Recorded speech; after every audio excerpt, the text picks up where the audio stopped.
Before I get into the project itself, I want to tell you a little bit about who I am and who Kyle is as well. So myself and Kyle Vogt, you may recognize his name. He's one of the founders of Justin.tv. That's what he does these days. But at the time, 2 years ago, we were both students at MIT, and clearly we had too much free time on our hands because we kept doing all kinds of bizarre projects.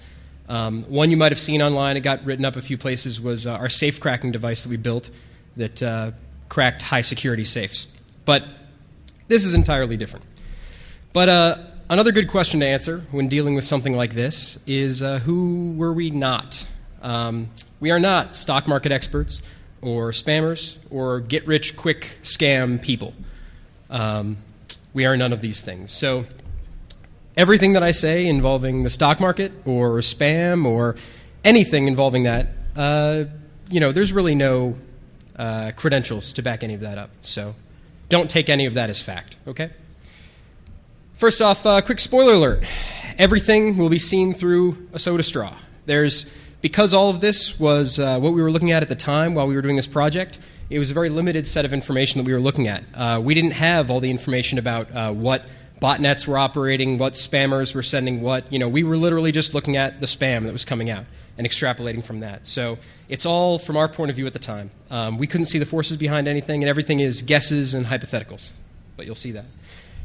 But from that, what you're going to see, and I'll give it away right now, the moral of the story is a lot can be determined without the underlying information. It's all about how you look at the information, even the information that everyone else all has. So how it all started. October 2006, that was a time when everyone in the world was getting all of these ridiculous stock spam messages. I'm sure everyone here seen it. Yeah, everyone's seen these? Yeah, absolutely. Everyone was getting these stock spam messages. October, my friend Kyle, he saw one of these, right? It advertised GDKI, Goldmark Industries, a fantastic sounding stock. And he said the stupidest thing I had ever heard, ever. He said, there must be a way for us to make money on all these people trying to sell spam stocks. I was like, no, I think it's the exact opposite. And I said the obvious answer, which was, you're an idiot. And that, normally would have been that, except for the fact that a lot of these discussions that we had that sounded ridiculous at first, one of us would go off and actually take a look at these things and kind of do the research and would come back and find out it's not so ridiculous. So that's actually what happened, and that's why I have a whole talk here. So this is why I thought that Kyle must have been wrong, right? Profit in markets is driven by asymmetric information. If there was a perfectly liquid market and everyone knew every piece of possible information about it, there would really be nothing to trade on. No one would be selling anything for a price that other people would want to buy it at, right? Everything would be just fixed price. It's all about that I might know something that you might not, or you might know something that I don't. Everything that everyone already knows is already priced into the value of any given commodity. And in this case, my problem with it was, well, everyone gets the spam, right? What can we possibly know that everyone in the world, hundreds of millions of people, don't already see in their inbox every single morning? What is the special information that we have that other people don't? But first, we'll get back to that in a second. The real big question that a lot of people ask is, what are these people actually trying to do with all this spam? It tells you to buy a stock or something, and then I guess they do something. I mean, the plan is obvious, right? They phase 1, send stock spam. Phase 3, profit, right? They must be doing that. So there's a little more details to it. It's what's called a classic pump and dump scheme. And these things are, as old as markets themselves, We'll go through it step by step. So basically, let's say that I am the scammer in question, and I own 100 shares of Worthless Inc. at $1 a share, okay? And we're right where the blue line is in time. So I own this worthless stuff. It's the kind of stock that nobody's buying this. I mean, it's garbage, right? So then I go on message boards and I tell everyone, oh my God, this stock is going to go through the roof. It's going to be the greatest thing ever. You shall buy it. And so then, being the good people they are, they go and they buy the stock. And as they buy the stock, I'm selling them little bits, and the price of the stock, the value, is going up and up and over time. The price goes up as the demand increases, and then I go and I sell all my 100 shares or whatever I have left at $2 a share. So I just hit step 3, profit, and I'm gone. I have no more exposure to that stock whatsoever. And then the next step happens, which is that surge in demand that occurred was totally artificial. There are no new buyers anymore. People that did buy in when I sold them all those shares, they now try to sell the shares back because they want to make a profit too. But there's no one to sell them to. There's no more people hearing that it's great. There's nobody to sell it to. So the price starts to drop and drop and drop and drop until eventually it ends up that they're getting rid of their shares at a price below what the shares started at, back when I bought them when nobody was interested in the company. And eventually, as you see in this diagram, and this graph is an actual stock from 2006. It was a JNNE. Over the course of one day, you see it starts at market open, it ends at market close. And you can see in the end it oscillates and ends up closing close to what it opened at, but not a lot. And when you look at these things over time, eventually they recover to the initial kind of actual market value price. But in the meantime, I just created this huge fluctuation really from nothing, just out of my own imagination and telling people that it was cool. So when you look at the graph, there's the size of my profits, there's the size of everyone else's losses. It's pretty straightforward. That's a pump and dump. All it is it's touting a stock. It's, just shouting from the rooftops that the stock is awesome and, making sure that people buy that. The concept is old, word of mouth, boiler rooms, the classic people calling up old folks in Florida, telling them about amazing investment opportunity. Forums are big, but spam really opened it up. Spam provided this huge, inexpensive way to send that information to millions and millions of people. And, So, as you saw, profits are determined by when the tout sells out their mass block of shares. The losses for the suckers are determined by how late they bought into the scam and when they try to sell out again. Obviously, in that graph, the people who bought in when it was near its peak, they're screwed. I mean, they are dropping all the way down, and they're losing, probably 10%, 20%, 50% of what they bought in for. What kind of stocks are these? What does this work on? Well, they're what's called penny stocks. They're not traded on big exchanges like NASDAQ or the New York Stock Exchange. They're traded on little exchanges, which are, we use the term traded very loosely. They're barely traded. A lot of these stocks you look on a day-to-day basis and their volume is zero, practically. They're not on major exchanges. They're on things like they're called over-the-counter. They're traded on exchanges like the OTCBB, OTC Bulletin Board, and a market called Pink Sheets. They're thinly traded, like I said, near zero volume on most days, and they're high volatility. The values of these stocks, they're generally under like $5. Many are under like $1. So we're talking maybe like a 20-cent stock, right? So if that 20-cent stock goes up by 10 cents, that's a 50% gain in value, right? So it's huge. The volatility, these things just jump all over the place. Because of that, that's what makes these stocks particularly possible for you to mess with them. You could spam all day about a big New York Stock Exchange spam. I could tell you all to go buy Apple Computer tomorrow, and if the stock exchange were open tomorrow.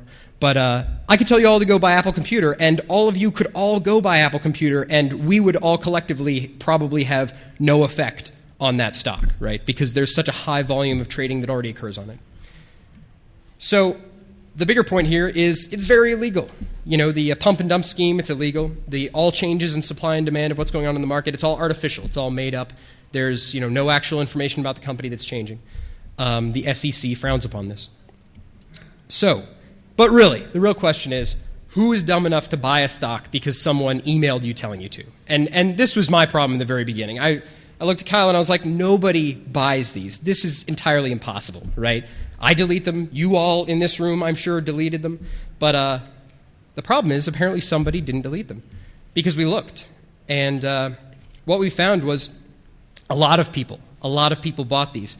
GDKI, in that week that we first saw this, we looked at it, and it spiked 60% in value, and the volume was over 600,000 shares. So if you do the math, for the spammer, that was probably $250,000 profit. $250,000 profit on like a $1 a share stock. And we were kind of impressed by this. This was peculiar. If you look at this graph that I've got here, you'll see, and I'll highlight this for you. But you'll see here this day right here. This is the 20th of October. This is a Friday. That's when the spamming started. You'll see that the starting value of that stock, the opening value, the low was about $1, a little over $1. The closing value was like $1.30. It started to go up. And then Monday, huge spike in volume, huge spike in price. And then over the course of the rest of the week, it started to just, go back down over time, and that value was lost. But the interesting thing here is that the emails started on Friday. They started before the market closed on Friday. So there was an opportunity to buy shares early. And that intrigued us. We kind of saw something there. So, but even looking at that graph, right, $250,000. Wow, $250,000, that's a lot. Turned out that was actually tiny in these shares. Same stock, a couple months later. This was a 300% increase over 5 days, 10 million shares, so possibly a $30 million profit. Absolutely immense. And these are the sorts of things we were seeing, like on a regular basis. And we were like, wow, this is ridiculous. I don't know who's buying these, but they're buying a lot of it. So we looked at more of this, and actually remember this particular chart later, because I'll talk about an SEC investigation that involved this particular week of trading on this particular stock. So we had our answer. It did actually happen. It did actually produce results for the spammers, which was incredible. So the next part, what could we do about it? How could we participate, I guess, in a legal way? But wait, right? So we look at this first week, October 20th to 27th of 2006, and we say, not all of them were winners. We received spam emails for 20 different stocks that week. We followed all of the stocks, and 3 of them produced profits. The other 17 produced nearly nothing. I mean, practically no shares bought or sold in that week. So a lot of people spamming, a lot of people talking about a lot of stocks, but only a couple actually being profitable. And those couple that are profitable are suddenly wildly profitable. So why is that? What are the different characteristics here that allow us to decide which one is successful and which one isn't? I don't know. That's what we wanted to know. So we looked at what we had, right? What data do we have? Well, we have a lot of spam, and that's mostly it. We had about 1,000, stock spam messages every single week. And, then other than that, we were just looking at, the freely available stock market information that was online, bigcharts.com or whatever, and just looking at what happened. So we could look at the results of the previous week, and we could in some way compare it to the, huge massive spam that we received about all these stocks. So that's all we had. I mean, that's not anything special. It's the same information that everyone else in the world had. So what did other researchers see at this time? There are 2 big papers that you'll find online by 2 different sets of researchers, Frieder and Zittrain and Hank and Hauser. Frieder and Zittrain is the big one that everyone mentions. It says, spam works. And it's a very good paper. You should actually check it out. It was based on data from 2004, 2005. So it was a little dated by the time that it got released, at the speed that spam changes. But it showed some interesting correlations. It basically said that the more spam email that a spammer was able to put out, the more effect it would have on that particular stock. So this was pretty straightforward. Hank and Hauser found a very similar correlation. The funny thing was, though, we were watching this in fall 2006 into 2007, and there were a couple articles that came up about that time which said stock spam is dead. And they said there was no longer any effect on the market due to stock spam. And this really set us to scratching our heads because we were staring at this ourselves, and we saw these huge effects. And then we looked at the data sets that all of the various researchers were using. And what they were doing was they were going through these large collections of noted spam email, and they were searching for stock symbols. They were searching by text, right? The problem is by fall 2006, any spam filter of any sort was good enough to filter out text, right? I mean, text. It's easy. You look for 3 or 4 letters that are all capitals and something that says buy, boom, filter it out, right? By 2006, there were a lot of spammers that were getting huge results in the market.